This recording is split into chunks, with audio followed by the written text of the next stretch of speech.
Yan. So, good morning guys. May papakita lang kami sa inyong unit. Ford Fiesta to na hatchback. For release natin to guys. Syempre, SOP tayo niyan. Alam niyo naman dito. Transmission, cooling system, mga timing belt. So, ngayon, nagpalit na tayo ng lahat to tapos na. Transmission, yan. Yung mga reservoir tank, yan, radiator, brand new na yan. Battery, brand new na rin. Transmission. Ngayon, nagpalit na tayo ng timing belt. Bago na po lahat yan. So, meron na tayong konting problem. Kasi ito yung bago niyang water pump. Ayan, may mga markings pa. So, nangyayari kasi upon testing, kasama yun guys, kapag binibili nyo dito, kahit palit na kami lahat yan, tinetesting namin yung unit nyo.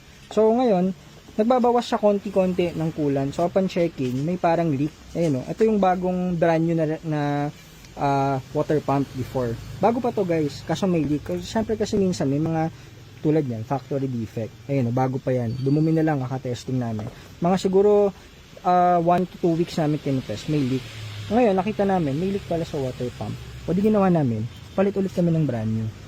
Ayan, brand new na water pump, tensioners, timing belt.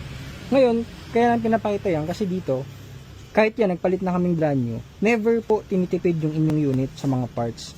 Isipin nyo, 2 beses na nagpalit ng brand new na water pump. Kasi, kaya nagka-testing kami. Tulad yan, may mga times na matagal yung mga unit namin kasi maraming testing. Yung mga pagkakataon na ganyan na hindi lahat kahit brand new perfect. So, may mga factory defect, may mga ganyang instances.